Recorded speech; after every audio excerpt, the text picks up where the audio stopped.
हे तुमने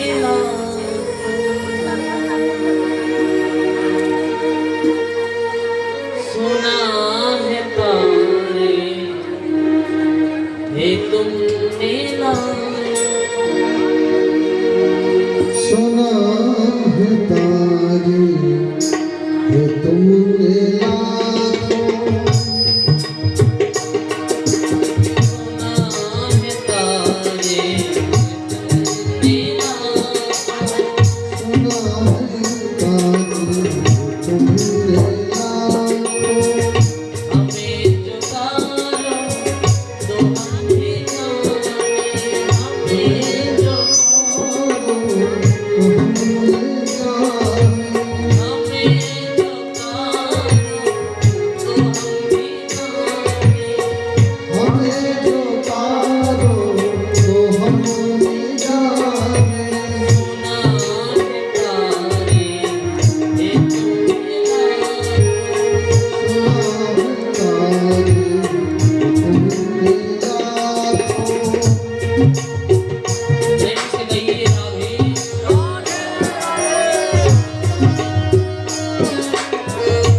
सुना है तारे हे तुमने हमें जो तारो तो हम भी तम बिलेक विनिष्क्रांत मुर्जिहा डूपम दर्शनीय तमं श्यामं पितगोषेय वाससं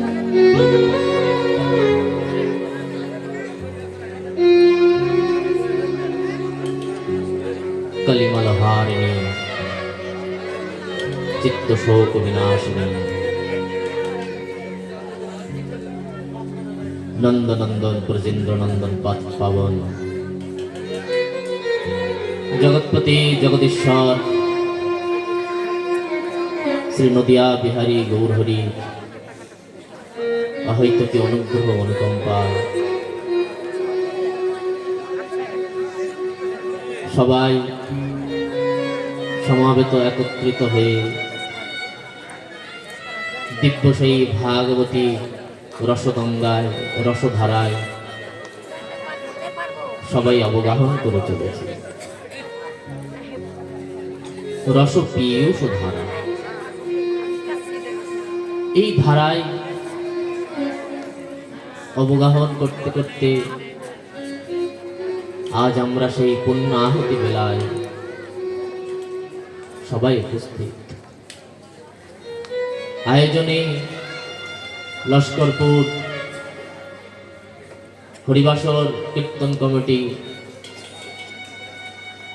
দিব্য সেই আয়োজনের আজ পূর্ণ আহুতি দিবস, পূর্ণ আহুতি দেওয়ার সময়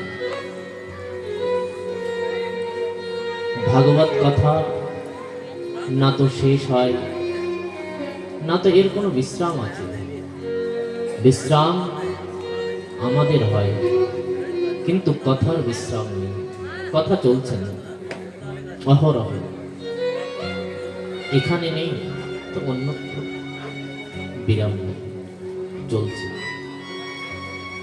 এই ভাগবতী রসধারায় আমরা সবাই একসাথে অবগাহন করছি।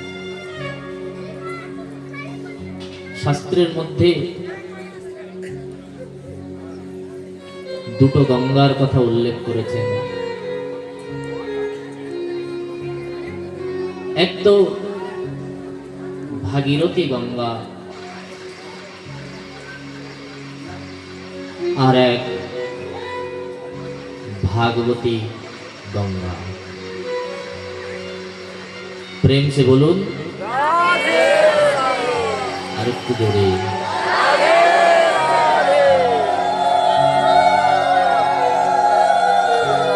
তো সেই আমরা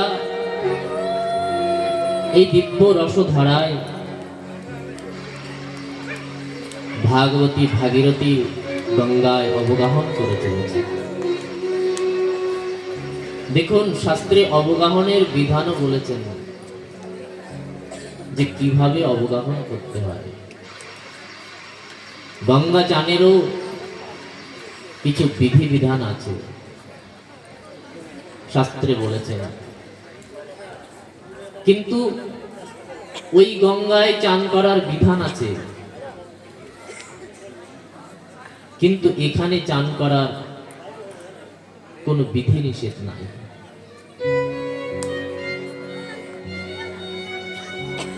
ওখানে যদি আপনি ডুবে যান তাহলে সম্ভবত মরেও যেতে পারেন। শোনা যায় না গঙ্গায় ডুবে অমুক ব্যক্তি মারা গেলেন চান করতে গিয়ে। ওখানে ডুবে গেলে মারাও যেতে পারেন। ওখানে চান করার বিধান আছে। হরিদ্বারে যাবেন, হরকিপিড়িতে চান করবেন, দেখবেন কেমন প্রবাহিত হচ্ছে গঙ্গার ধারা। আপনি যদি কোনো কারণে যদি লক্ষ্যভ্রষ্ট হয়ে আপনার পদস্খলন হয়ে যদি গঙ্গার দিকে মাঝখানের দিকে সরে যান তাহলে আপনাকে ভাসিয়ে নিয়ে যাবে। তাই জন্য দেখবেন বড় বড় শিকল ঝুলিয়ে রাখে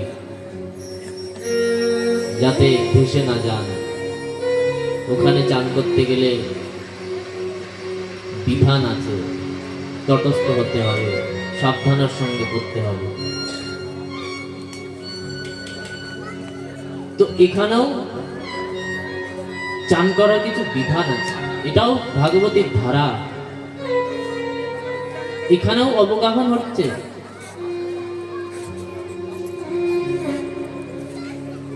গঙ্গার সবসময় দুটো তট হয়। আপনারা ওই তটে অবগাহন করছেন, আমি এই তটে অবগাহন করছি, সবাই অবগাহন করছি। আপনারাও অবগাহন করছেন, আমিও অবগাহন করছি। কিন্তু ওইখানে অবগাহনের বিধান আছে।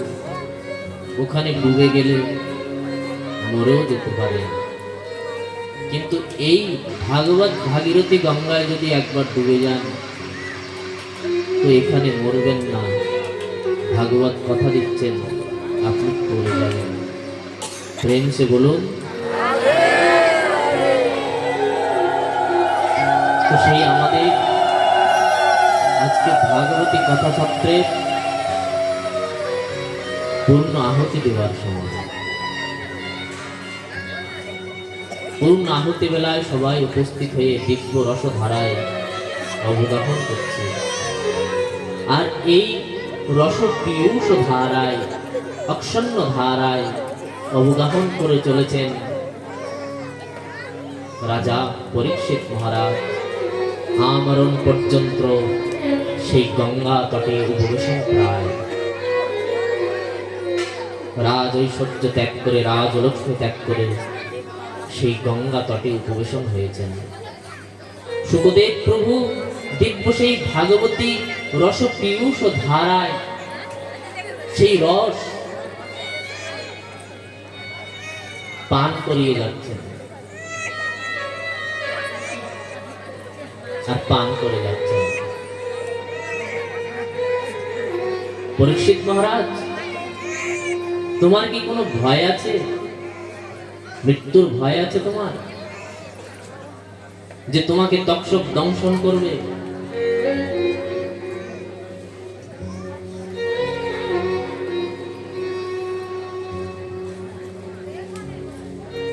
দ্রোণাস্ত্র বিপ্লুষ্টমিদং মদঙ্গম কুরু পাণ্ডবানাং সন্তান বীজম। দ্রোণাস্ত্র বিপ্লুষ্টমিদং মদঙ্গম। আরে প্রভু, আপনি আমাকে বলছেন যে আমার মৃত্যু ভয় আছে কিনা? দ্রোণাস্ত্র বিপ্লুষ্টমিদং মদঙ্গম কুরু পাণ্ডবানাং সন্তান বীজম। এই কুরু পাণ্ডবের একমাত্র বংশের প্রদীপ আমি ছিলাম। সেখানেও অশ্বত্থামা ব্রহ্মাস্ত্র চালিয়েছিল আমার মাতৃগর্ভে। আরে সেই গর্ভের মধ্যেই তো আমি ভগবানকে পেয়ে গেছিলাম, আমার কি আর মৃত্যু ভয় থাকতে পারে? তখন ভগবানকে পেয়ে গেছি, আর সামনে আপনি সাক্ষাৎ ভগবান।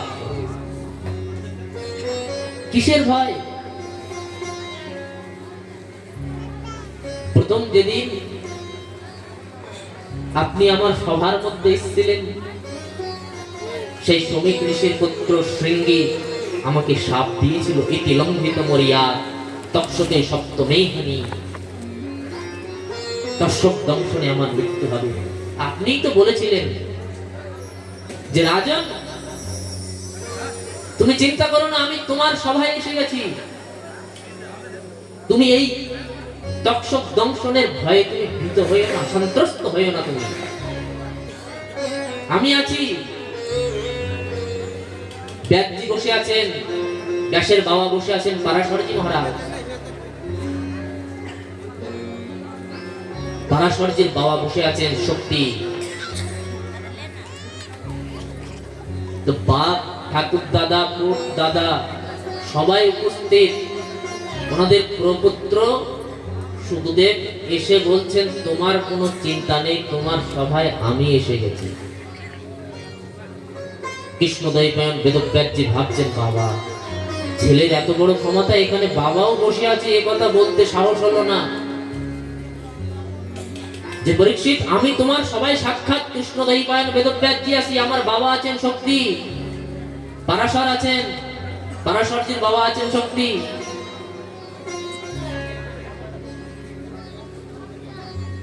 তো কই আমরা কেউ এ কথা বলতে পারলাম না? একটুখানি 16 বছরের ছোট্ট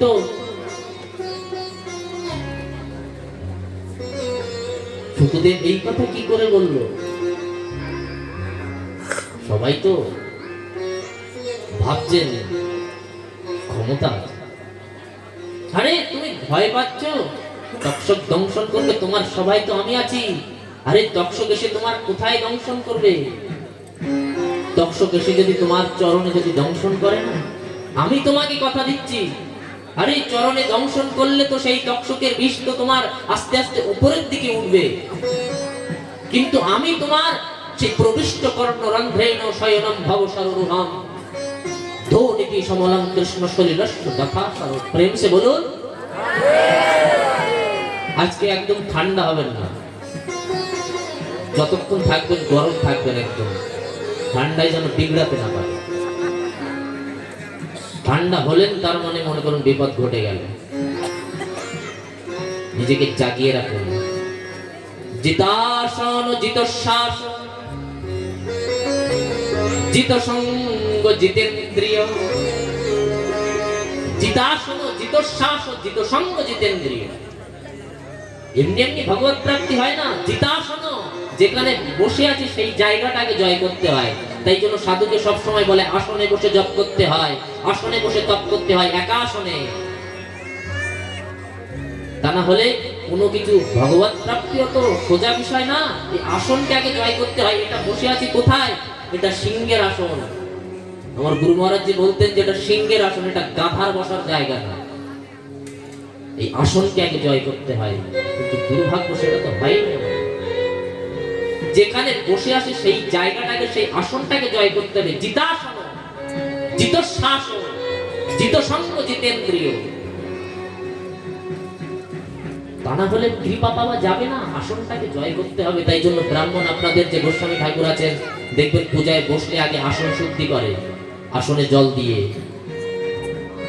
আগে আসন শুদ্ধি, জল শুদ্ধি, সবকিছু শুদ্ধ করতে হয়। এই আসন সব থেকে বড় বিষয়। তাই জন্য শাস্ত্রে বলেছেন জিতাসন। এক জায়গায় না বসলে হয় না, শান্ত হয়ে প্রতিজ্ঞার সঙ্গে দৃঢ় সংকল্প নিয়ে বসবেন, তবেই তো না কৃপা হবে। এই আসনটা ধরে রাখতে হবে, জায়গাটা গুরু বৈষ্ণব যে জায়গাটা দিয়েছে না, সেটা ধরে রাখতে হবে আস্তে পিষ্টে। তা না হলে হবে না। তা না হলে ভেসে যাবেন সংসার সিন্ধুমতি দুস্তরমতি দীর্ঘ নান্নাত প্লাব ভাগবত পুরুষোত্তমস্য। প্রেম সে বলুন আরো জোরে।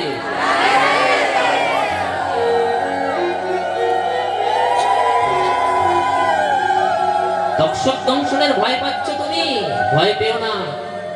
প্রবিষ্ট কর্ণরন্ধ্রেণ শয়নম ভাব সররূপম। তোমার এই কানের ভিতর দিয়ে হরিনাম, ভগবানের কথা রূপী অমৃত, হরি কথামৃত। আর এই স্বর্গের অমৃত তো ওইটুকুনি পাত্রে থাকে, তাও দেবতারা কোন রকমে একটু একটু করে পেয়ে নিয়ে বেঁচে তো আছে। কিন্তু শিলপুণ্য মত্তলোকে বিষয়, পুণ্য শেষ হয়ে গেলে পুনর্বার মত্তলোকে ফিরে আসবে। কিন্তু এই অমৃত পান করলে তুমি অমর হয়ে যাবে, তোমার আর জন্ম মৃত্যুর ভয় থাকবে না। আর এই অমৃত আমি তোমাকে প্রবিষ্ট কর্ণরন্ধ্রেণ।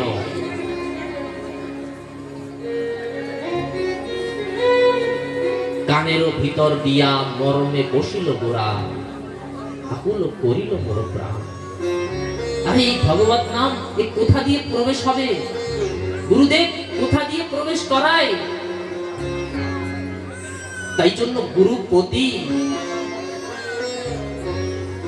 গুরু পিতা কানের ভিতর দিয়ে প্রবেশ করে দিয়েছেন সেই নাম মন্ত্র আদি। গুরুদেব মন্ত্র দিয়েছেন আর কানে মন্ত্র দিয়েছেন, তো কানের ভিতর দিয়া মরণে বসিল। কানের ভিতর দিয়েই তো যাবে প্রবিষ্ট কর্ণরন্ধ্রেণ। আয় সেই কানটাকে যদি আমি শুদ্ধ না করি, যদি এই কান দিয়ে যদি শ্রবণেই না করি, তাহলে ভিতরের নোংরা যাবে কি করে? ভিতরে যে সংসার দুর্বাসনা ভরে আছে, সেই নোংরাটা যাবে কি করে? ধ্বনিতি সমলং কৃষ্ণ সলিলস্য যথাসর। বর্ষার সময় যেমন ছোট ছোট খাল বিলে দেখবেন নোংরা গুলো জমে আছে, ঘন ঘোর বরিশন যখন হয়, যখন বান আসে, তখন দেখবেন সমস্ত নালীর সমস্ত নোংরা আদি সবকিছু ভাসিয়ে নিয়ে চলে যায়। কৃষ্ণ প্রেমে, কৃষ্ণ ভাবে এমন ঘন ঘোর বরিশন অশ্রু নিপাতন যদি দু নয়ন দিয়ে যদি বয়ে যায়, তবেই গিয়ে ভিতরের নোংরাটা তো দূরীভূত হবে। যদি হৃদয়ে যদি দ্রবিত যদি না হয়, হৃদয় যদি বিগলিত যদি না হয়, হরিনাম শ্রবণে যদি না বয় অশ্রুধার, যদি অশ্রুধার যদি অশ্রু বর্ষণ যদি না হয়, অশ্রু নিপাতন যদি না হয়, তবে জানিয়ে অপরাধ আসেই প্রচুর। তবে জানবে প্রচুর অপরাধ এখনো আছে। এই অপরাধ যতক্ষণ না মার্জন হবে, ততক্ষণ প্রেম আসবে না।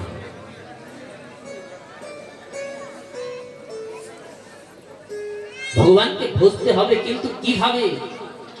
নির্মস্ত হয়ে যাবে। তাই জন্য তুমি মৃত্যু ভয় পেও না। আরে কেউ অমর নেই, জন্মালে তো মৃত্যু হবে। তুমি এই সব ভুলে যাও, তুমি এখন শুধু ভগবানের স্মরণ করো। আমি এসে গেছি তোমার সবার মধ্যে। তাই জন্য বলছেন প্রভু আপনি আমাকে যে হরিকথা শ্রবণ করাচ্ছেন, ওই মৃত্যু ভয় আর আমার নেই। আমি তো ভগবানের লীলা কথায় নিজেকে তো ওইখানেই নিয়ে চলে গেছি। ভাগবত হলেন সমাধি ভাষার গ্রন্থ। ভাগবত সাধারণ কোনো বই না, পুরাণ উপনিষদ না। ভাগবত হলেন প্রত্যক্ষ কৃষ্ণ এই বহি, সাক্ষাৎ ভগবত স্বরূপ। সাক্ষাৎ ভগবান অভিন্ন সাক্ষাৎ আছেন। কিন্তু আমার দুর্ভাগ্য যে আমি শুনতে পাইনি, আমি দেখতে পাইনি, সেটা আমার দোষ। প্রেম সে বলুন, ভয় থেকে নিবৃত্ত হয়ে যাও, তোমার ভয় নেই। গঙ্গা তটে উপবেশন হয়ে শ্রবণ করিয়ে যাচ্ছেন সুখদেব প্রভু রাজা পরীক্ষিতকে। গতকাল সেই কংসবদের লীলা শ্রবণ করিয়েছেন। ভগবান মথুরায় গিয়ে কংসকে বধ করলেন, গতকাল শ্রবণ করেছেন আপনারা। রাজা হয়েছেন মথুরা, কুবজাকে পাশে নিয়ে ভগবান এখনো বিরাজমান। মথুরায় যদি সেই ভগবানের দর্শন করতে যান, এখনো দেখবেন মথুরায় ভগবান রাজা হয়ে কুবজাকে পাশে নিয়ে বসে আছে। মথুরার রাজা হয়েছে।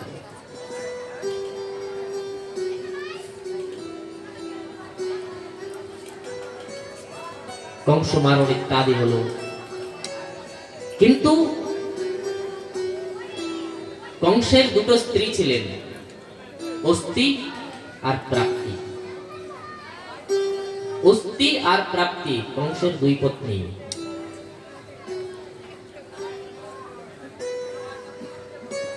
কতটা পেয়েছি আর কতটা দরকার আছে, অস্তি প্রাপ্তি, কি পাবো কি চাই, সারাদিন এটাই চলতে থাকে। এর মানেই হলো অস্তি আর প্রাপ্তি, কি পেলাম। তো সেই কংসের দুই পত্নী, কংস যখন বধ হয়েছেন, কংসের দুই পত্নী অস্তি আর প্রাপ্তি গিয়েছেন বাবার কাছে। বাবা হলেন জরাসন্ধ। জরাসন্ধের কাছে গেছেন, গিয়ে বিভিন্ন ভাবে বিলাপ করলেন, বাবা এই বিষয়। জরাসন্ধ সবকিছু শুনলেন, বিচার করতে লাগলেন যে কিভাবে চৈত্র নিধন করা যায়।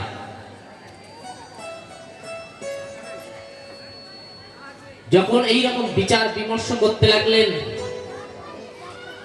কিভাবে বাসুদেবকে নিধন করা যায়, যদুবংশীদের কিভাবে আক্রমণ করবেন, সেই কথা জরাসন্ধ মনে মনে ভাবছেন।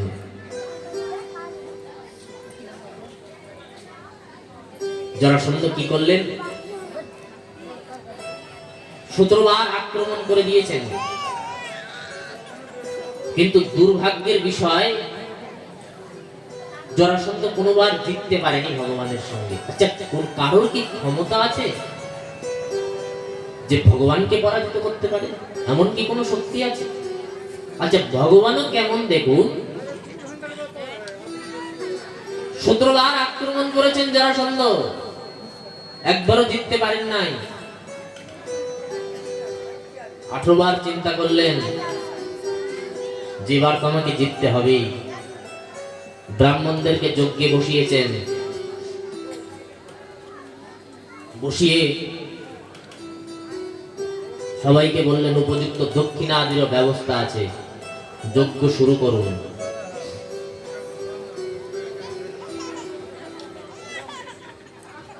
যুদ্ধে যদি আমি জয়লাভ করি তাহলে তো আপনাদের দান দক্ষিণা আরো প্রচুর হবে, কিন্তু যুদ্ধে যদি এবারও যদি হেরে যাই তো আপনারা প্রাণের আশা ছেড়ে দেবেন। আর ভগবানের অবতার গো ব্রাহ্মণ হিতায়, সেই গো ব্রাহ্মণ রক্ষা করার জন্য ভগবান যুগে যুগে অবতীর্ণ হয়। ভগবান গীতায় কথা দিয়েছেন, যখনই ভগবান শুনলেন যে ব্রাহ্মণদের উপরে সংকট, কি করবেন? শুধু ভগবান এটা ভাবছেন না, আরো 17 বার আক্রমণ করেছেন। ভগবান ভাবছেন বারবার আমাদের জন্য, আমার জন্য ব্রজবাসীরা কষ্ট পায়।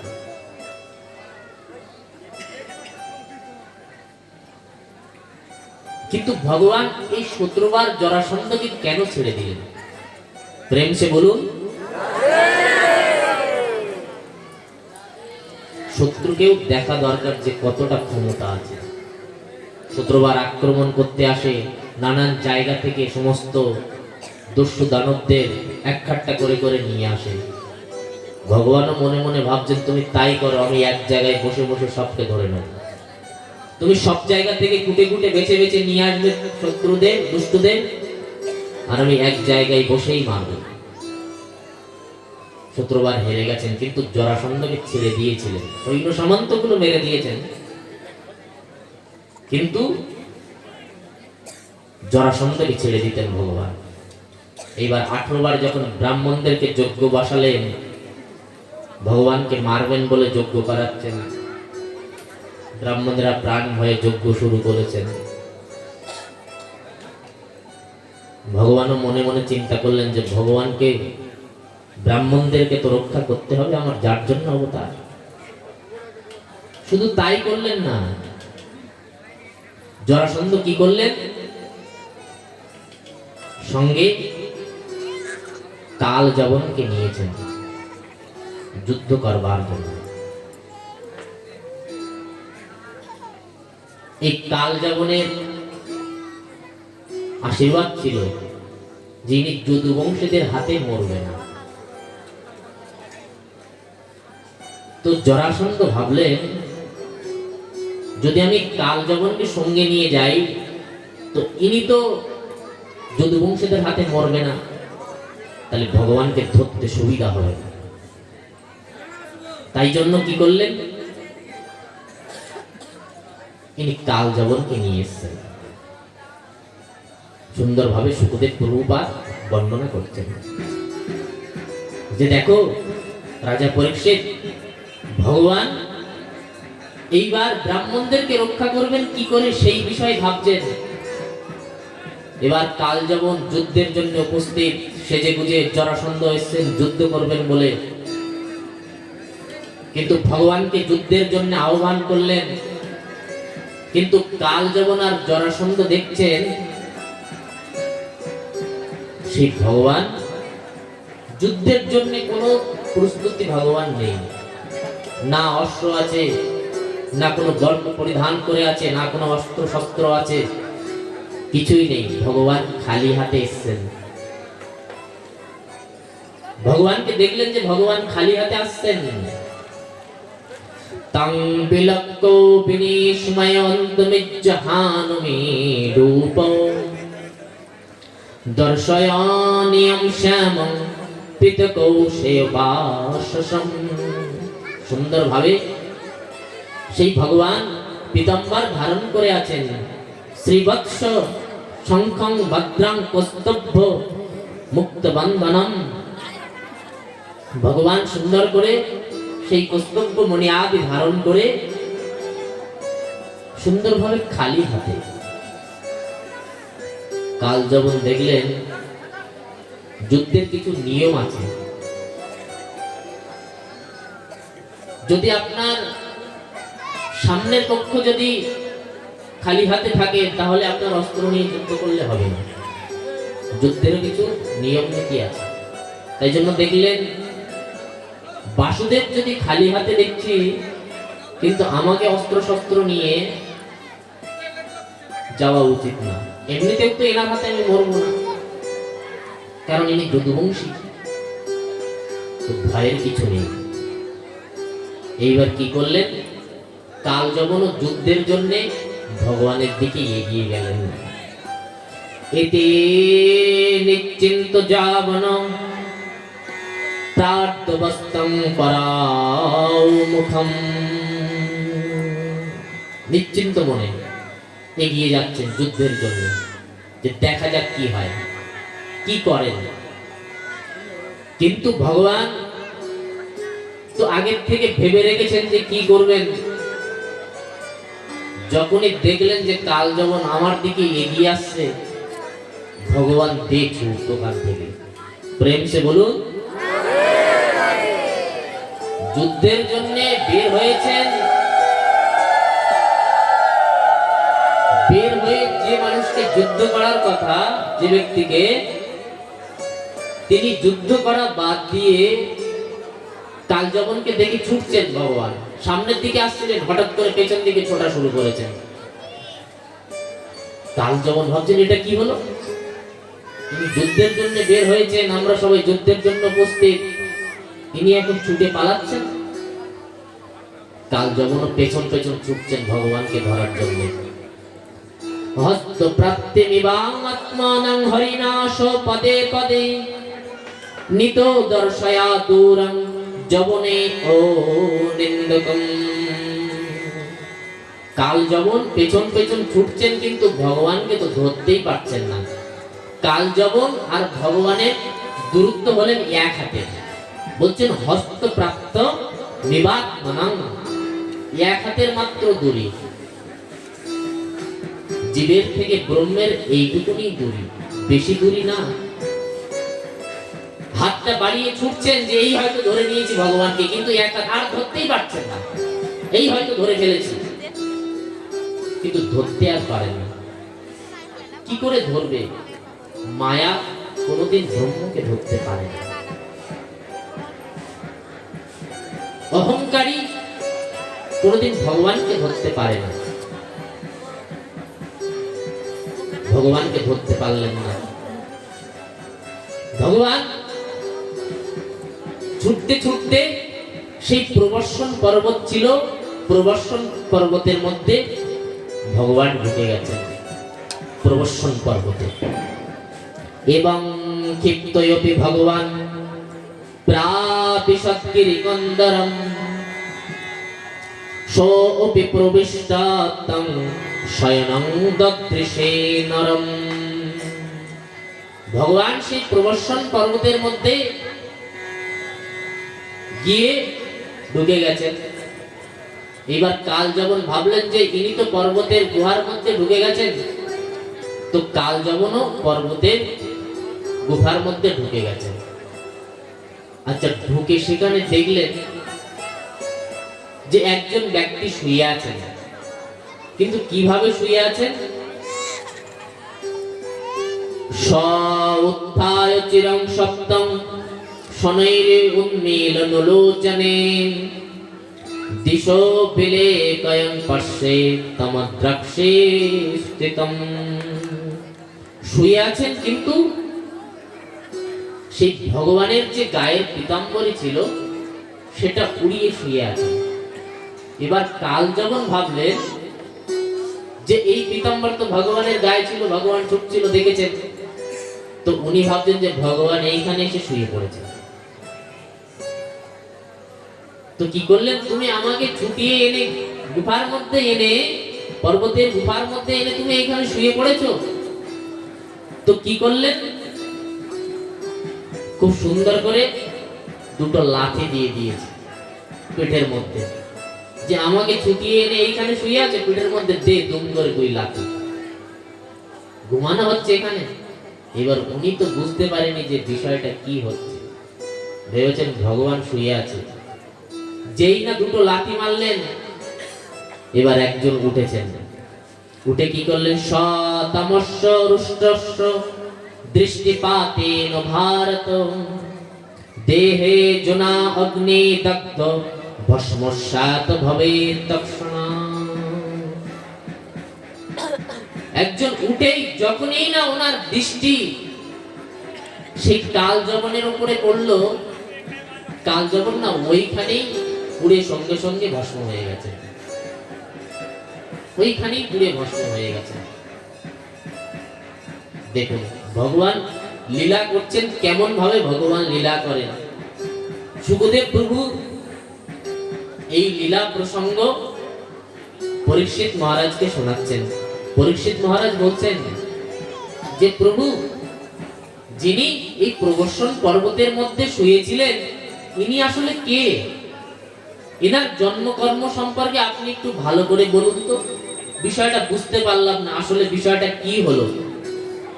তখন যখন এইরকম ভাবে প্রশ্ন করলেন, কো নাম সপুমান ব্রাহ্মণ কস্য কিম বীর্য এবচ কস্মাৎ গুহাঙ্গতং শিষ্য কিস্তের্য জনার্দনম। হে জনার্দন, হে ভগবান, বলুন যে এইরকম করে কেন লীলা করলেন ভগবান? আর উনি কো নামও, তার নাম কি? ভগবান বলছেন এইবার, সুখদেব প্রভু বলছেন, স ইক্ষ্বাকুকুলে জাত মান্ধাত্রী তনয়ো মহান মুচুকুন্দ ইতি খ্যাত ব্রাহ্মণ সত্য সঙ্গমম। বলছে দেখুন, ইনার জন্ম হয়েছিলেন সেই ইক্ষ্বাকু বংশে। প্রেম সে বলুন। আমরা সেই নবম স্কন্ধে শ্রবণ করেছি না, পঞ্চম দিনে কথায় চন্দ্র বংশের কথা আর সূর্য বংশের কথা। এই চন্দ্র সূর্য বংশের মধ্যে ইক্ষ্বাকু বংশের কথাও বলা হয়েছিল। তো ইনি হলেন সেই ইক্ষ্বাকু কুলে জাত মানধাতা তনয় মহান। সেই ইক্ষ্বাকু বংশে মানধাতার পুত্র মুচুকুন্দ মহারাজ। তো বলছেন ইনি মানধাতার বংশে, কিন্তু জানো পরীক্ষিত, ইনি না একবার দেবার অসুর যখন সংগ্রাম হয়েছিল না, এই দেবার অসুর সংগ্রামে ইনি দেবতাদের অনেক সাহায্য করেছিলেন। বলছেন কিভাবে?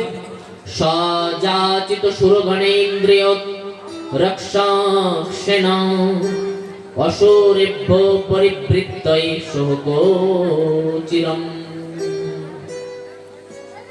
দেবতা আর অসুরদের মধ্যে যখন যুদ্ধ শুরু হয়েছিলেন, অসুররা তো দেবদেরকে মেরে চারিদিকে ছত্রভঙ্গ হয়ে গেছেন। দেবতারা সব যে যেখানে প্রাণের ভয়ে, মার খাওয়ার ভয়ে দেবতারা পলিয়ে আছেন। এরকম করে কতদিন যুদ্ধ চললো, দেব অসুর সংগ্রাম চললো।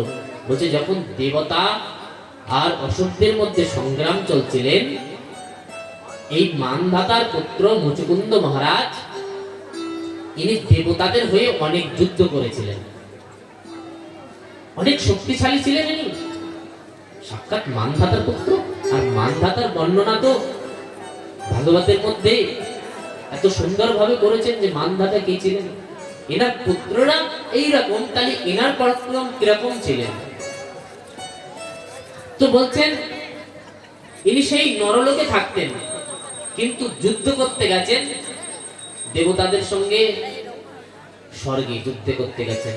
নরলোকং পরিত্যাজ্য রাজ্যং নিহত কণ্টকম। বলছে সেই নরলোক পরিত্যাগ করে তিনি স্বর্গে দেবতাদের হয়ে যুদ্ধ করতে গেছিলেন। কিন্তু আমরা শুনেছি না ভাগবতী কথায় যে আমাদের এখানে 365 দিন আর ওখানে একদিন। তো উনি তো এখান থেকে যুদ্ধ করতে গেছেন দেবতাদের হয়ে, কিন্তু যখন ঘরে ফিরলেন তখন কি আর একদিন যুদ্ধ হয়েছে নাকি? কত যুগ চলে গেছে। স্বর্গের সময় আর মর্তলোকের নরলোকের সময় কি এক হয়? তো কি করলেন, এসে দেখলেন ঘর পরিবার কিছুই নেই। ভগবানের তো আবার অবতার হয়ে গেছেন, এদিকে ভগবানও অবতার নিয়ে নিয়েছেন আবার। সেই কত যুগ থেকে যুদ্ধ চলছে, দেবতাদের আর অসুরদের মধ্যে সবসময় যুদ্ধ চলতেই থাকে কোনো না কোনো ভাবে। অসুররাও কম না, এনারাও তপ করেন,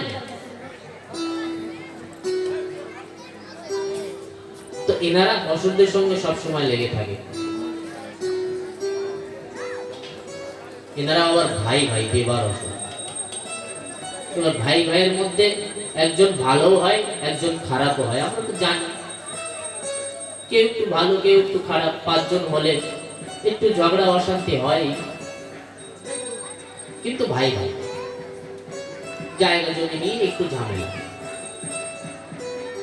এনারা বলবে তুমি ভালো আছো, ওনারা বলবে তোরা ভালো আছিস, এই বলে ঝামেলা। কিন্তু যেনারা পুরুষার্থ করবে অধিকার তো তাদের হবে, সবকিছুর একটা মর্যাদা আছে।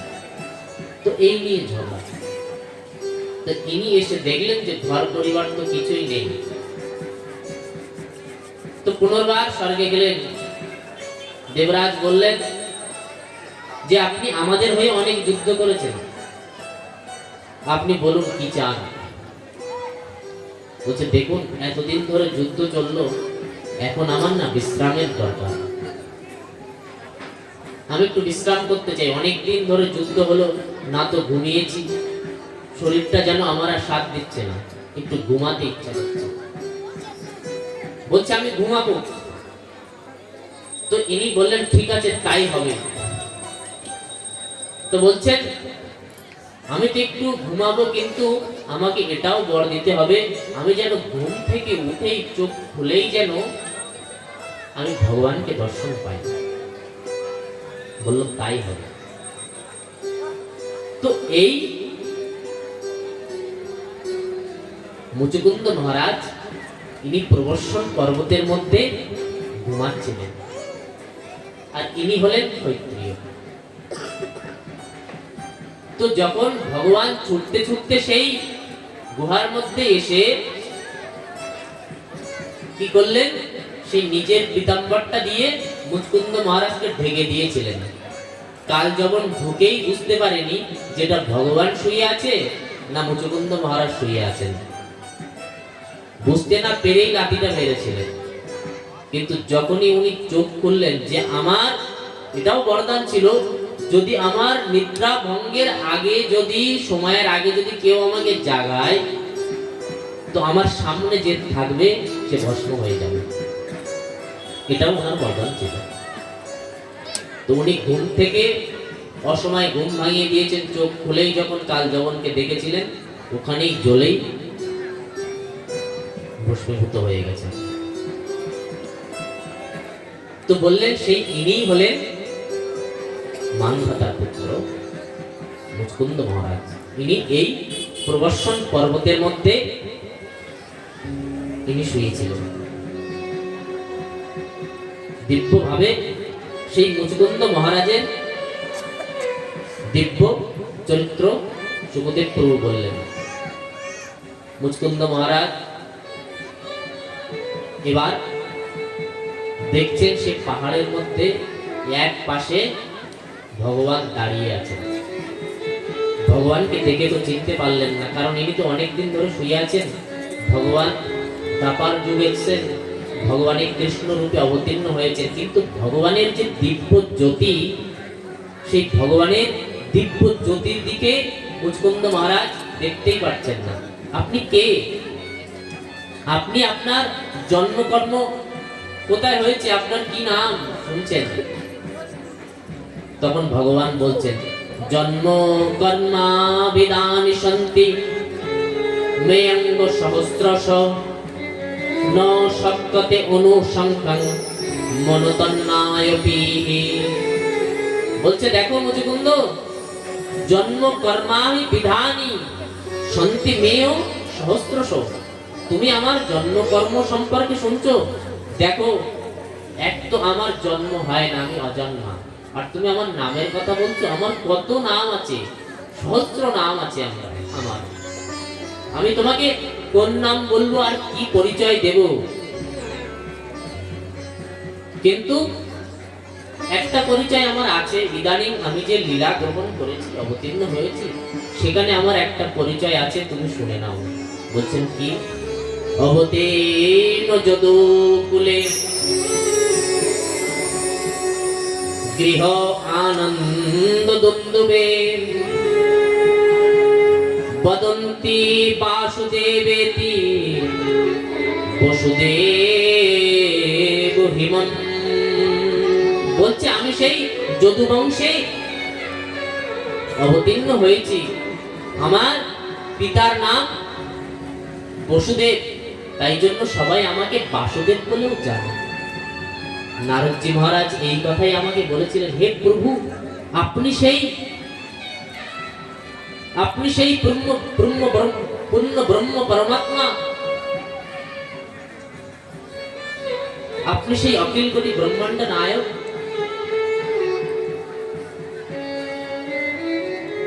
নারদজি মহারাজ আমাকে আপনার কথা বলেছিলেন, কিন্তু আমি যে এইভাবে আপনার দর্শন পাবো এটা আমি ভাবিনি। কেন, আমিও তো রাজা ছিলাম ক্ষত্রিয়, কিন্তু রাজার না, রাজা রজগুণী সম্পন্ন হয়, রাজার কাম ক্রোধ লোভ মোহ আদি এসবগুলো রাজার থাকে, কিন্তু এইগুলো থাকলে তো ভগবত প্রাপ্তি হওয়া যায় না, ভগবানকে পাওয়া যায় না। কিন্তু আজকে আমার দুর্ভাগ্য দেখুন, জানি না কোন সৌভাগ্যের আমার উদয় হয়েছিল, তাই জন্য আপনাকে পেলাম। বিমোহিত অয়ং জন ঈশ মায়া। দিব্যভাবে মুচুকুন্দ মহারাজ ভাগবতের মধ্যে এমন ভাবে ভগবানের প্রশংসা করলেন, ভগবানের স্তুতি করলেন। বিমোহিত অয়ং জন ঈশ মায়া তদে আয়াতং ভজত অর্থদিকং সুখায় দুঃখ প্রভয়ে বেশু সজ্জনে গৃহে চ যোষিত পুরুষস্য বঞ্চিত। বলছেন সেই সংসার মোহই, সংসার মায়ায় মোহিত হয়ে জীব তোমাকে চিনতে পারে না। জীবের মধ্যে তুমি জীবকে এমন তোমার মায়ায় মোহিত করে রাখো, তোমারই তো মায়া। দৈব মায়া বলাৎকারে কেশধরি মরে টানে। এই ভগবানের মায়া না অতি বলবান। দৈবী হেষা গুণময়ী মোমো মায়া দুরত্বয়া। আমার যে এই যে মায়া না, মায়া থেকে উত্তীর্ণ সহজে কেউ হতে পারে না। কে হতে পারে মায়া থেকে উত্তীর্ণ? মামেব যে প্রপদ্যন্তে মায়া মেতাম করন্তিতে। যে আমার শরণাপন্ন হয় সেই আমার মায়া থেকে উত্তীর্ণ হতে পারে।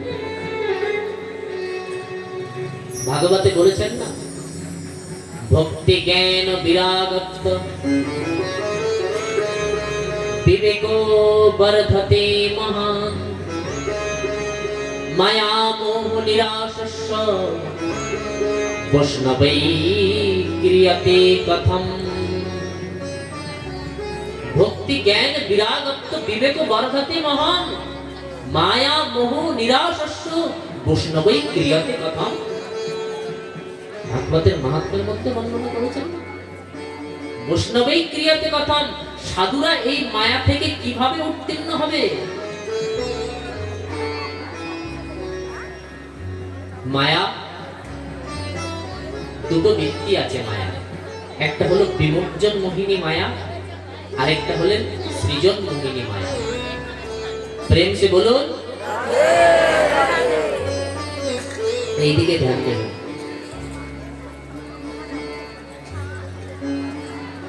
মনে এদিক ওদিকে করবেন।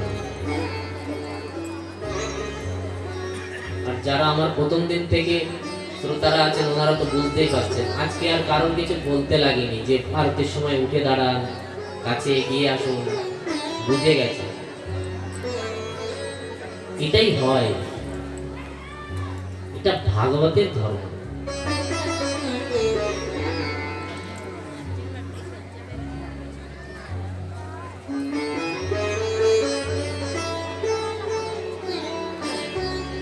মায়া মোহ নিরাশস্য বৈষ্ণবৈ ক্রিয়াতে কথম।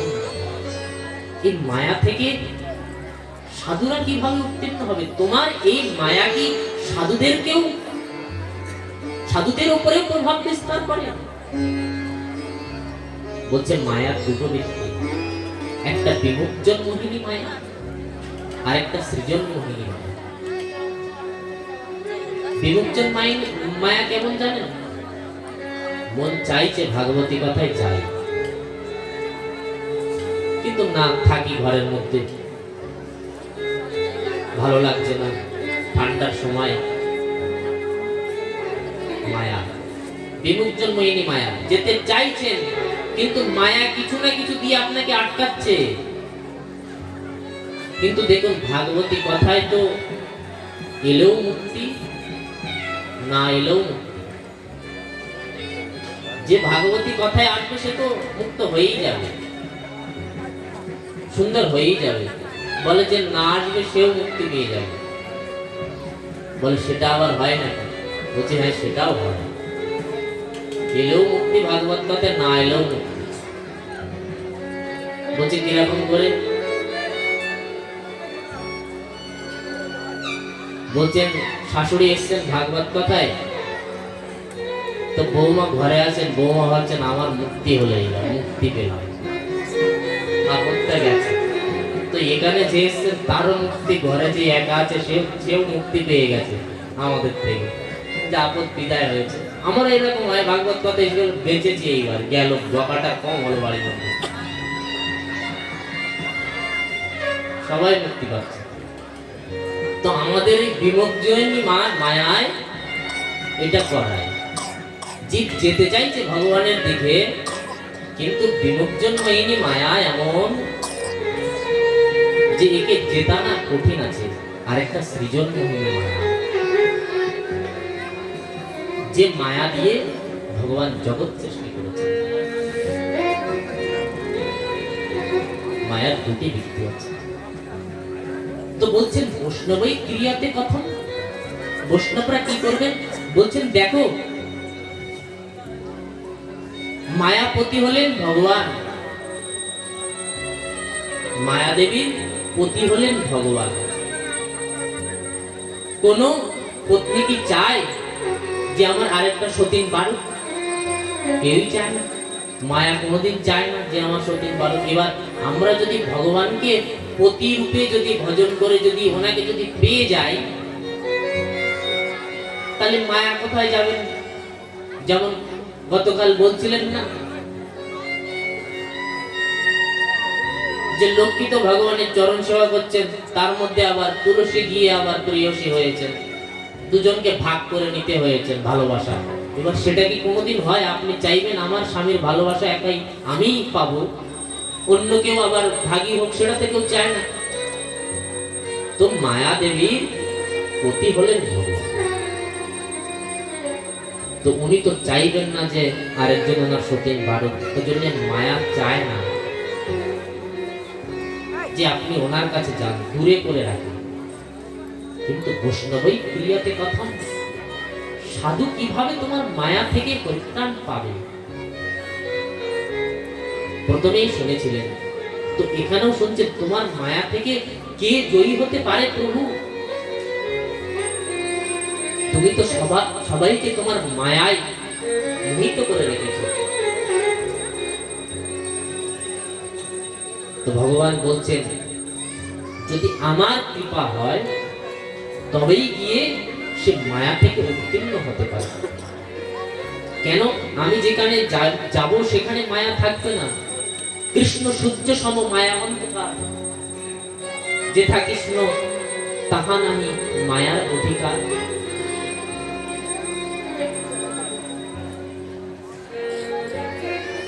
যেখানে অন্ধকারটা কি?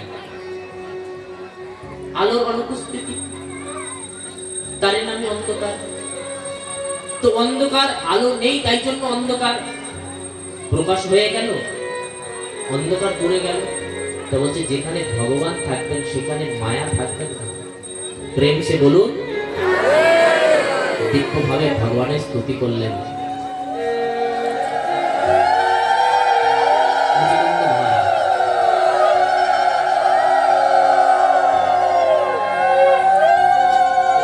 ভগবান মুচকুন্দ মহারাজের দিব্য আশীর্বাদ আদি দিয়ে যে তুমি আগের বার ক্ষৈত্র ছিলে, এবার তোমার ব্রাহ্মণ কুলে জন্ম হবে, বৈষ্ণব হবে। দিব্য আরো অনেক মুচকুন্দ মহারাজের সঙ্গে ভগবানের দিব্য কথা হলো। এইবার এই বলে মুচকুন্দ মহারাজের সঙ্গে এই কথা বলে সেই প্রবর্ষণ পর্বতের পেছন দিয়ে ভগবান পালিয়েছেন।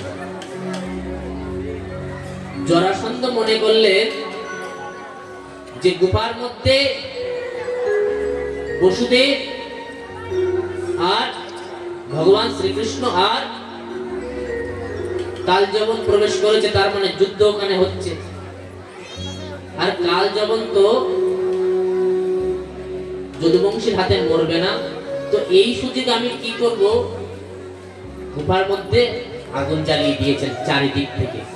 ভেবেছেন দুজনেই কেউ বেরোতে পারবে না, এইখানেই লড়তে লড়তে মরলে মরুক, তা না হলে এইখান দিয়েই মরুক। তো চারিদিক থেকে আগুন জ্বালিয়ে দিয়েছেন জরাসন্ধ। কিন্তু ভগবানের কি আর ওখানে আটকে রাখতে পারে? ভগবান তো পেছন দিয়ে সুন্দর করে বেরিয়ে গেছে। ভগবান বেরিয়ে চলে গেছেন পেছন দিয়ে। জরাসন্ধ ভাবলেন যে আমার শত্রু এবার মরেছে। ব্রাহ্মণদেরকে যজ্ঞে বসিয়ে রেখে এসেছিলেন, তাদের দক্ষিণা আদি দিয়ে বিদায় করলেন যে আমার শত্রু এইবার গেছে, শেষ হয়েছে। এই বলে তিনি কি করলেন, চলে গেলেন। ভগবান দেখলেন যে জরাসন্ধ আজকে ব্রাহ্মণকে যজ্ঞে বসিয়ে এরকম ভাবে ছল করলো, জরাসন্ধের ব্যবস্থা পরে হবে, ওনাকে এখন ব্যবস্থা করবে, সময় হোক। এই বলে ভগবান চিন্তা করলেন যে আমার জন্য বারবার ব্রজবাসীরা কষ্ট পায়, তাই জন্য ভগবান কি করলেন, সেই বিশ্বকর্মাকে আদেশ দিলেন সে সমুদ্রের মধ্যে দিব্য ভগবানের মহল বানালেন সোনা। বিশ্বকর্মাকে বললেন যে তুমি যাও, আমার জন্য দিব্য মহল বানাও। মহল বানালেন সমুদ্রের মধ্যে, যেন সচরাচর আক্রমণ না করতে পারে, চুরি করে, কেউ জানে না। আর রাত্রে ঘুমের মধ্যে সমস্ত ব্রজবাসীকে ভগবান নিয়ে সেইখানে দ্বারিকার মধ্যে নিয়ে চলে গেছে। ঘুমিয়েছিল সমস্ত ব্রজবাসীরা, ভগবান ঘুমের মধ্যেই দ্বারিকায় নিয়ে চলে গেছে। বলিয়ে দ্বারিকাধীশ ভগবান কি জয় জয় শ্রী রাধেশ। ভগবান সেই দিব্য দ্বারিকাপুরী নির্মাণ করেছেন। সেইখানে সমস্ত ব্রজবাসীদেরকে ভগবান নিয়ে চলে গেছেন রাত্রে ঘুমের মধ্যেই। সকালে সবাই উঠে দেখেন যে এটা কোথায় এলাম, কিন্তু কোথা দিয়ে প্রবেশ করতে হবে কেউ বুঝতে পারছেন না, দরজা পাচ্ছেন না। তাই জন্য সবাই খোঁজ করছেন যে দ্বার কোথায়, তাই জন্য নাম হয়ে গেল দ্বারিকা। সে সুন্দরভাবে দ্বারিকা বানিয়ে ভগবান সমস্ত ব্রজবাসীদের সেইখানে নিয়ে চলে গেছেন। এর আরো বর্ণনা ভাগবতের দ্বাদশ স্কন্ধের মধ্যে করেছেন, মাহাত্ম্য স্বরূপের বিস্তার বর্ণনা করেছেন। শুকদেব প্রভু রাজা পরীক্ষিতকে আগে সংক্ষেপে বর্ণনা করে দিলেন। এবার ভগবান কি করলেন, সেই দ্বারিকায় সমস্ত ব্রজবাসীদেরকে নিয়ে চলে গেছেন। ভগবান এখন দ্বারিকাধীশ হয়েছেন। এবার কি করলেন, দিব্য বলরামজির বিবাহের প্রসঙ্গ শোনালেন। প্রেম সে বলুন রাধে শ্যাম। দিব্য সেই বলরামজির বিবাহের প্রসঙ্গ বললেন। বলছেন একবার নরলোকে রাজা ছিলেন, রাজা রৈবত। সবাই মন দিয়ে শ্রবণ করবেন। রাজা রৈবত ছিলেন। রৈবত রাজার প্রসঙ্গ পুরাণ ইত্যাদিতে মহাভারতে বর্ণনা করা আছে। রাজা রৈবত রাজা ছিলেন।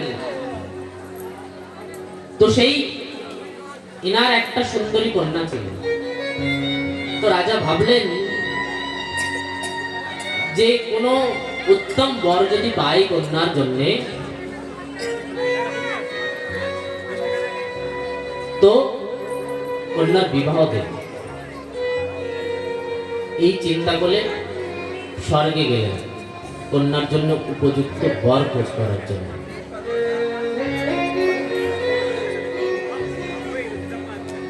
এইবার কন্যার জন্য বর খোঁজ করতে গেছেন। তো কি করবেন? সত্য যুগের ঘটনা। এবার গিয়ে স্বর্গে গিয়ে, জানি স্বর্গের দিনটা বড় হয়, দেবতাদের দিন অনেক বড় হয়। খোঁজ করতে গেছেন, গিয়ে অনেক দিন হয়ে গেছে, কন্যার জন্য উপযুক্ত বর ইনি পেলেন না। এর মধ্যে ভগবান শ্রীকৃষ্ণের অবতার হয়েছিলেন। তো সেইখানে বলরামজির অবতার হয়েছেন, কৃষ্ণ বলরাম। তো স্বর্গে গেছেন, গেলে দেবরাজ ইন্দ্র হয়েছেন। তো ইন্দ্র বলছেন, দেখুন উপযুক্ত আপনার কন্যার জন্য বর অন্বেষণ করছেন, তবে একটা কথা বলি, উপযুক্ত বর যদি পেতে চান তো একজনই এখন অবিবাহিতা আছেন। তিনি কে? বলছে সমুদ্র মন্থনের সময় তো লক্ষ্মীকে নারায়ণ ভগবান নিয়ে নিয়েছেন, কিন্তু একজন এখনো বিয়ে শাদী করেন নাই। বলছেন কে? বলছে বলরাম। তো বলছে তাই নাকি? তো বলছে তাহলে আমার কন্যা ওনাকেই দেব। তো সেই রৈবত রাজার কন্যা রেবতী, রেবতীর সঙ্গে বলরামের দিব্য বিবাহের কথা বললেন। তো সেই রৈবত রাজার কন্যা রেবতীর দিব্য বিবাহ সংস্কার হলো। কার সঙ্গে? বলরামের সঙ্গে। বলরামদের সঙ্গে বিবাহ হয়েছেন, কিন্তু বিবাহ তো হয়েছেন, কিন্তু একটা ঘটনা ঘটে গেছে। ইনি সেই সত্যযুগ থেকে অন্বেষণ করছিলেন এনার কন্যার জন্য। বর অন্বেষণ করছিলেন, মিলল কবে গিয়ে? তারপরে গিয়ে। সত্যযুগ থেকে খোঁজ করছেন মেয়ের জন্য, তারপরে গিয়ে এনার জন্য বর পেয়েছেন বলরামকে। কিন্তু বিষয় হলো সত্যযুগে যেমন কলিকালে আমাদের উচ্চতা হয় সবার নিজের হাতের 3.5 হাত করে, কিন্তু সত্যযুগে ছিলেন 21 হাত লম্বা। পরব্রহ্ম আধিপতি নারায়ণ 21 হাত লম্বা ছিলেন। ভগবান রামচন্দ্র হলেন 14 হাত লম্বা নিজের হাতের, অজানুলম্বিত ভুজ। তো সেই সত্যযুগে তখন এত লম্বা ছিলেন রেবতীজি যে বলরামজির পাশে দাঁড়িয়েছেন, কিন্তু বলরামজি তো 14 হাত আর উনি 21 হাত লম্বা রেবতী। এবার বর আর বধূর জোড়া এরকম হলে কি করে মানাবে? তো ভগবান গিয়ে বারবার গিয়ে বলরামকে, দাদা খুব ভালো মানিয়েছে, তুমি কোনোদিন বৌদির সঙ্গে মুখ তুলে কথা বলতে পারবে না, সবসময় মাথা নিচু করে কথা বলতে হবে, মুখ তুলে আর কথা বলার সাহস তোমার হবে না, কারণ এত লম্বা। বলরাম তো এরকম, আর ভগবান সবসময় গিয়ে বলতেই থাকে কিছু না কিছু। তো বলরাম দেখলেন যে এইরকম করে আমাকে সবসময় বলতে থাকবে, তাই জন্য কি করলেন, ওনার কাছে যে হাল ছিল, হাল বলা হয় কাকে? সে মুসল, মুসল মানে হাল। সবকিছুর বিধান সবকিছু ঠিক করে দেয়, হাল করে দেয়। তো ওনার কাঁধে যে নাঙল থাকে, বলরাম সেই নাঙল দিয়ে টেনে নিজের বরাবর করে নিয়েছে রেবতী দেবীকে, কারণ ইনি সত্যযুগের ছিলেন। করে নিয়ে এইবার গোপালকে বলছেন, দেখ এইবার ঠিক আছে তো? বলে, দাদা এইবার ঠিক আছে। দিব্য বিবাহ সংস্কার আদি হলো। সুখদেব প্রভু নিত্যানন্দের বিবাহের কথা বললেন। এই বলরামই হলেন আমাদের নিত্যানন্দ প্রভু। দিব্য সেই বলরামজির বিবাহের কথা বললেন। এবার গিয়ে সে ভাগবতের মধ্যে পরীক্ষিত মহারাজ বলছেন, বলরামের তো বিবাহ আদি হলো, এবার তুমি সে দিব্য ভগবানেরও বিবাহের কিছু প্রসঙ্গ আমাকে শ্রবণ করাবে। তাই জন্য এবার সুখদেব প্রভু রাজা পরীক্ষিতকে ভগবানের দিব্য বিবাহের কথা শ্রবণ করাচ্ছেন। বলছেন, দেখো একবার সেই ভীষ্মক রাজার 3টে পুত্র ছিল। রাজা ভীষ্মক, প্রেম সে বলুন। দেখুন আজকে আমাদের বিশ্রাম দিবস, তো আজকের কথাটা একটু লম্বাও আছে, তাই জন্য একটু সময় একটু দিতেই হয়। তো বলছেন সেই রাজা ভীষ্মকের 3টে পুত্র ছিলেন, আর ওনার একটা কন্যা ছিল। তার নাম হলো রুক্মিণী। কিন্তু এনার ভাই ছিলেন শিশুপাল। এই শিশুপাল রুক্মিণীর বিবাহ ঠিক করেছেন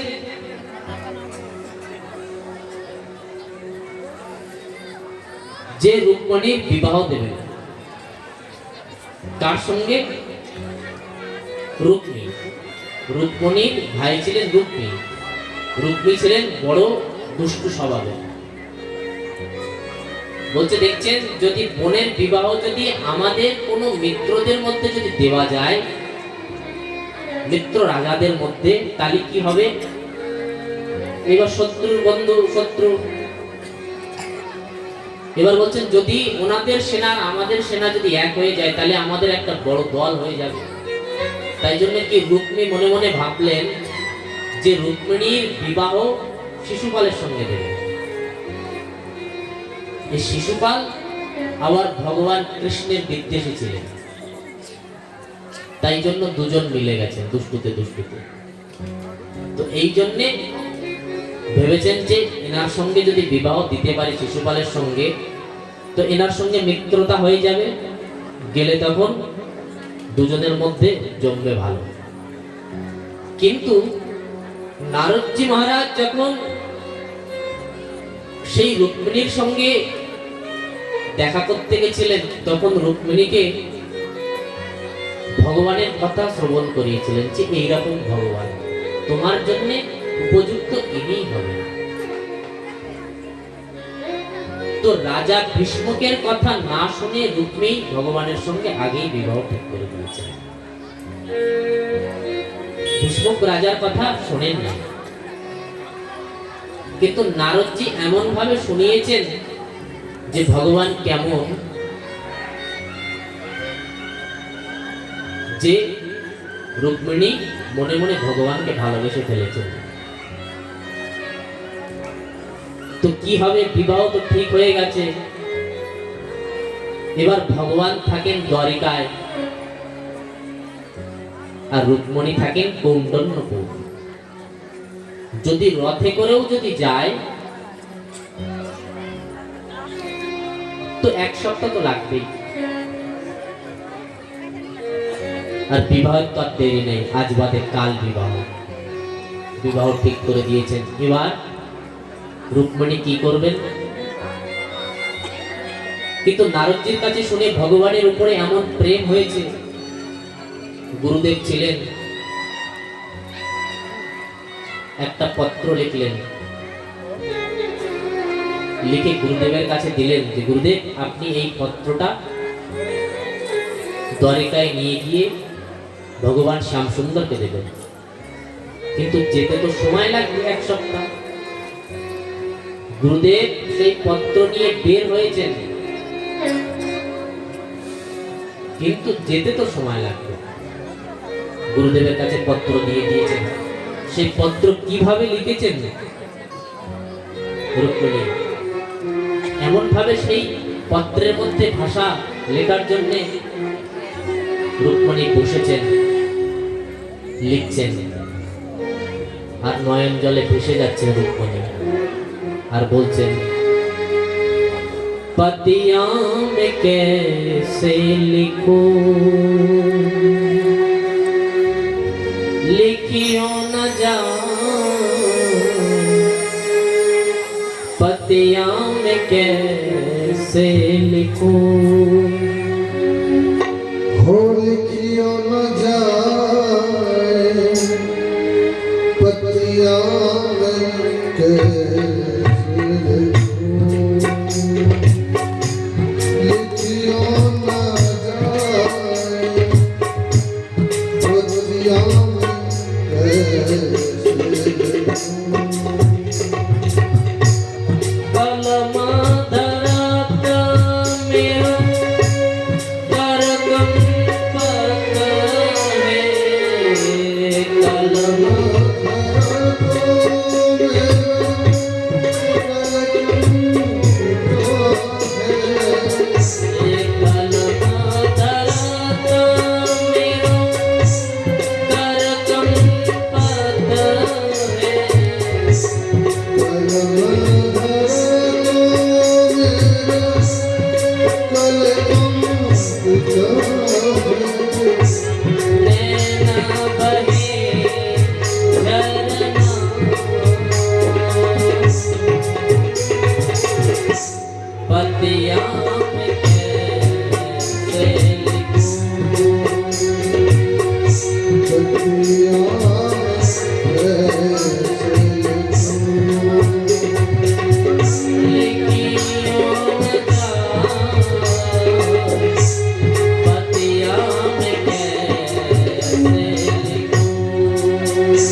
ভগবানের জন্য সেই পত্র লিখেছেন, লিখে গুরুদেবের হাতে দিয়ে দিয়েছেন, কিন্তু গুরুদেব তো যাবেন, কিন্তু যেতে তো 1 সপ্তাহ সময় লাগবে। কিন্তু গুরুদেব ভগবানের সঙ্গে মিলিয়ে দেয়। গুরুদেব ভগবানের উদ্দেশ্যে বের হয়েছিলেন,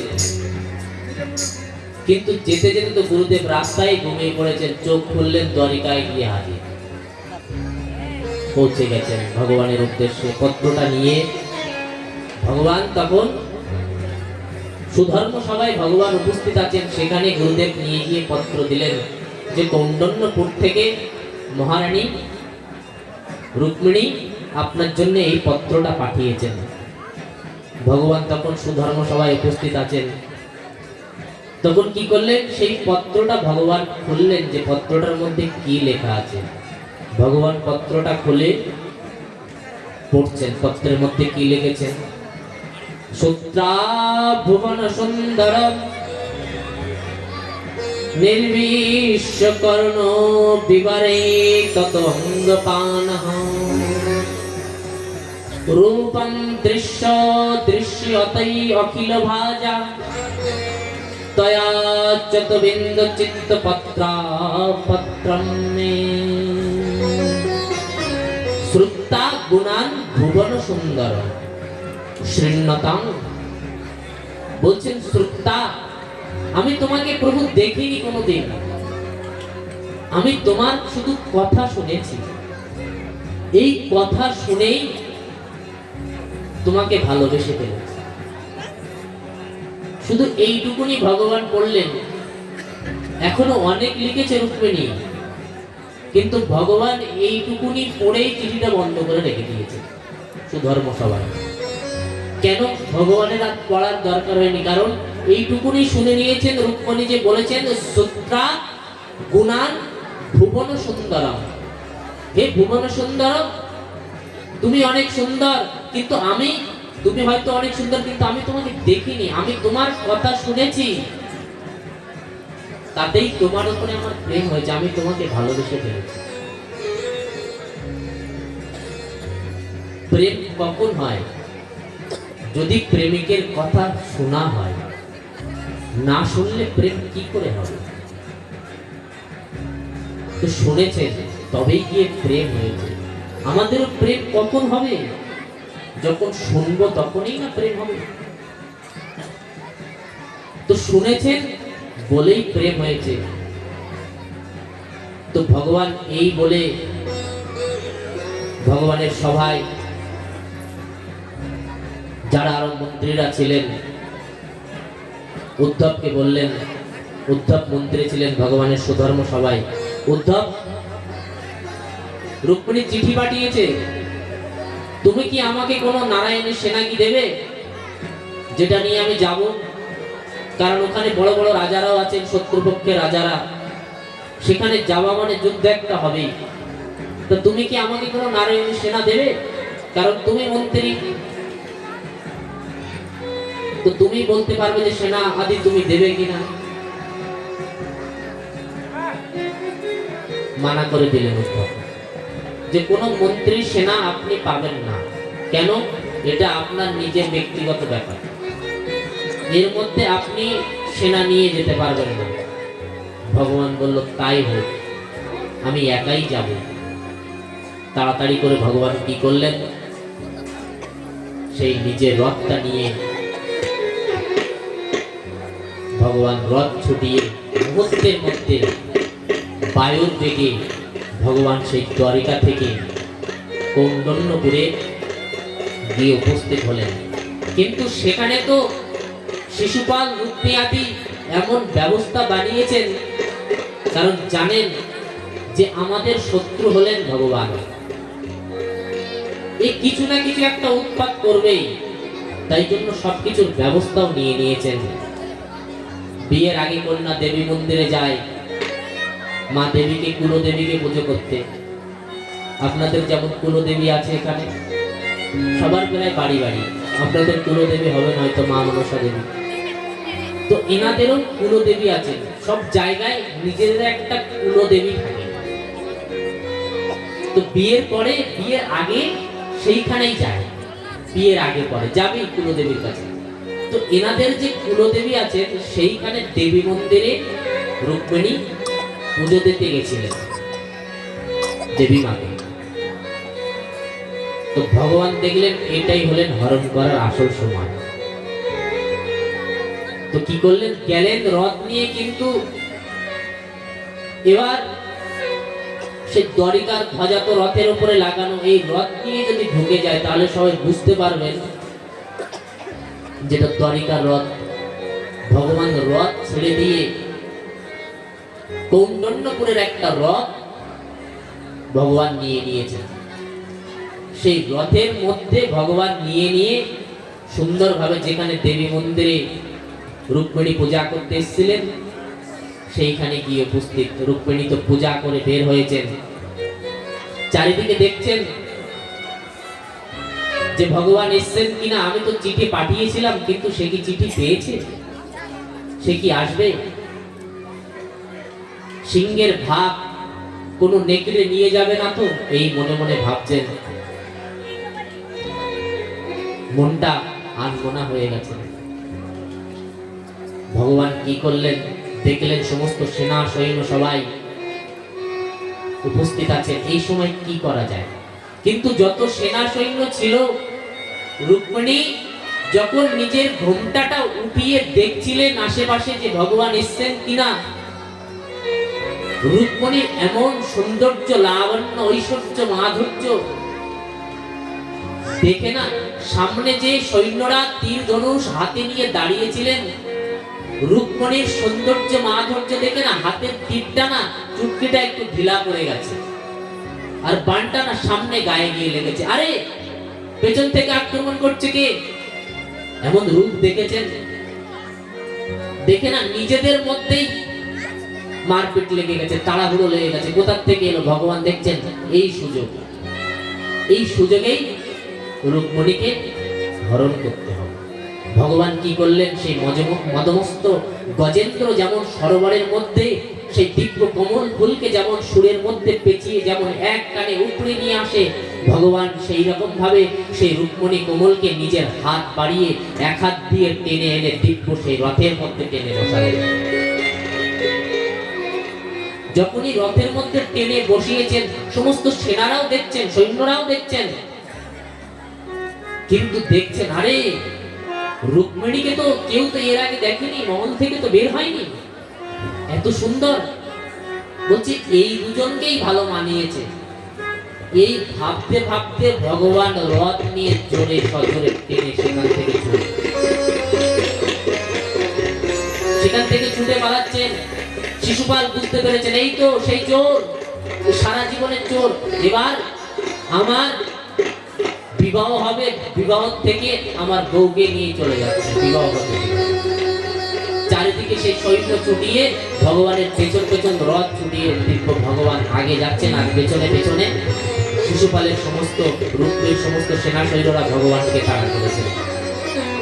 ভগবান দেখছেন যে আমার প্রাপ্য বস্তু আমার হাতেই আছে, সুতরাং মুখ লুকিয়ে যাওয়ার কোনো কথাই হয় না। যদি যেতেই হয় যুদ্ধ করে নিজের ভাগটা বুঝে নিয়েই তবেই যাব। এই ভেবে ভগবান সবে ঘুরে দাঁড়িয়েছেন যুদ্ধ করবেন বলে, ঘুরে দাঁড়াতেই দেখলেন পেছনে দাদাও এসে গেছেন,